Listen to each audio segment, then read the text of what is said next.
want to talk about the importance of digital literacy for students. First of all, I'd like to begin by asking you a simple question. How many hours a day do you spend online? For most of us, whether for studying, social media, or entertainment, the internet is a huge part of our daily lives. But today, I want to take a step back and look at the something deeper. Not just using the internet, but understanding it. Does it what we call digital literacy? Okay, first, digital literacy is more than just knowing how to open a browser or download an app. It's about having the skills to navigate, evaluate, create, and communicate information effectively and responsibly. In a digital world, think of it like this. The internet is an ocean of information without digital literacy. We like swimmers without any lessons, and we might stay afloat, but we could easily get lost, hit by a wave, or even drown in misinformation. For us as students, digital literacy is not optional. It is essential, and today I will walk you through five key areas where digital literacy makes a critical difference is in our education, safety, and future.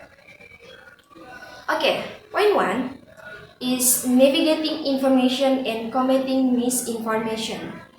Let's start with the very foundation, finding and evaluating information.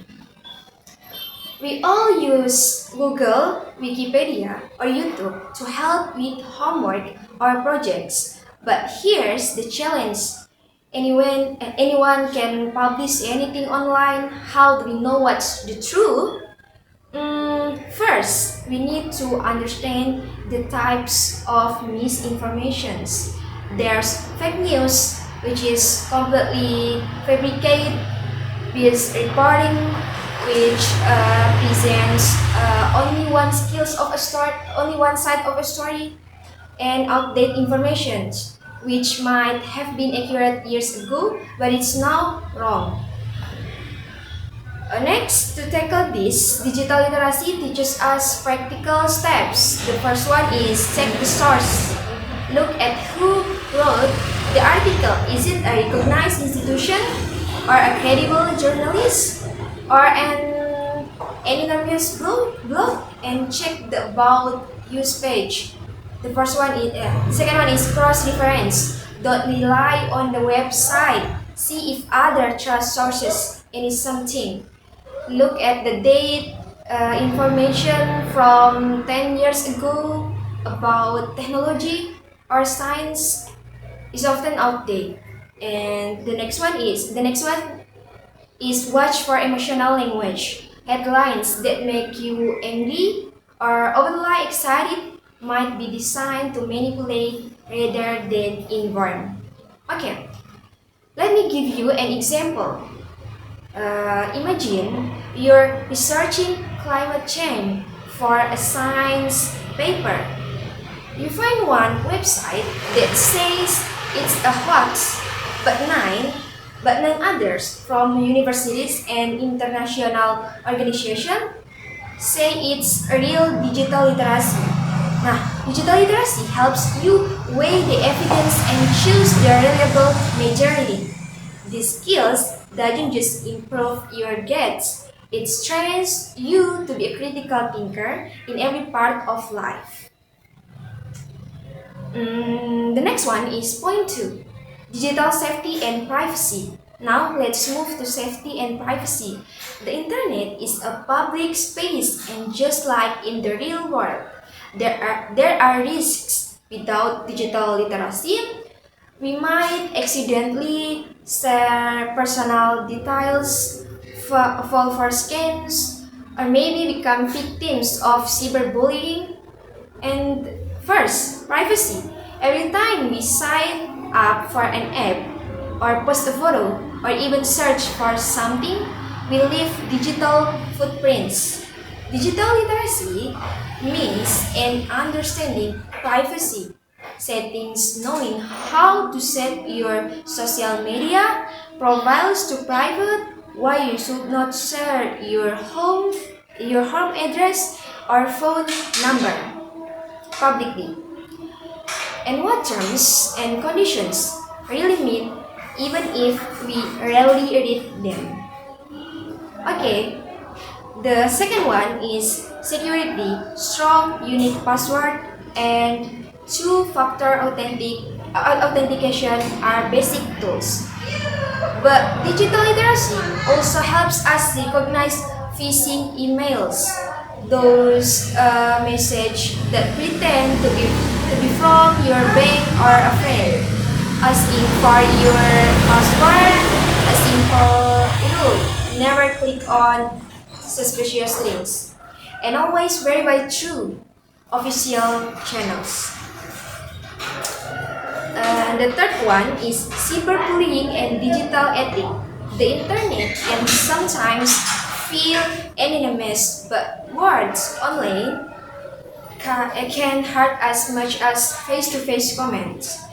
And digital literacy includes practicing kindness, respecting others' opinions, and knowing how to report abuse. Remember, what goes online stays online, even if you delete it later. Let's pause for a moment. Think about it. The last time you got a friend request from someone you don't know. Digital literacy gives you the pause to ask, should I accept this? Is this profile real? The moment of questioning can prevent many problems. And point three, it's digital tools for learning and creativity. Our third point is about using digital tools to enhance learning and unleash creativity. And digital literacy is not just defensive, it's also about making the most of technology to grow.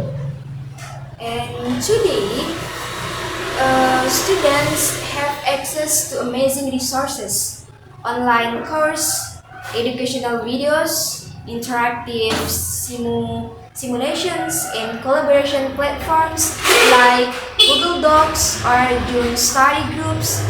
But knowing how to use these tools effectively is key. For instance, digital literacy helps you, the first one, choose the right app.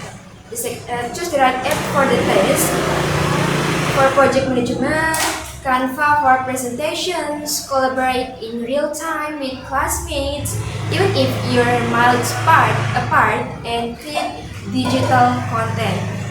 And maybe starting a blog, a YouTube channel about a subject you love, or a podcast. And this turns you from a passive consumer into an active creator.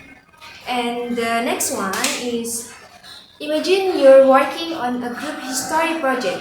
Instead of just writing a report, you could create a short documentary using free video editing software or an interactive timeline using online tools. Digital literacy gives you the confidence to experiment and present your work in engaging ways that stand out. And point four, digital literacy and career readiness. And fourth, let's talk about the future. The job market is changing rapidly. Nearly every career now requires some level of digital competence. Whether you dream of being an engineer, nurse, a teacher, or an entrepreneur, you'll need to work with software, analyze data, or communicate through digital literacy or digital platforms. And the next one is, digital literacy today builds a foundation for future skill. basic coding, data literacy, digital marketing, and even understanding AI tools. Employers are not just looking for people who can use Word or Excel. They want problem solvers who can adapt to new technologies. By developing their skills now, you're not just preparing for a job, but you're preparing to innovate and lead in your field. And think about it. Many of the jobs that will exist in 10 years have not even been invented yet. The one constant is that technology will be part of them.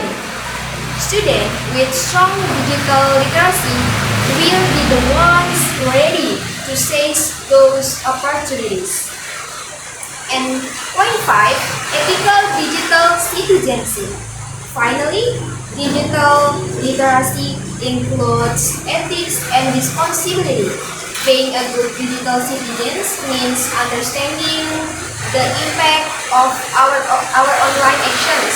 This covers copyright and plagiarism, digital footprint management, spreading positivity, balancing screen time, and in short, digital literacy helps us use technology in ways that are not only smart and safe, but also kind and fair. To wrap it up, digital literacy is much more than just a technical skills. It's a life skill. It empowers us to find truth in a world of information.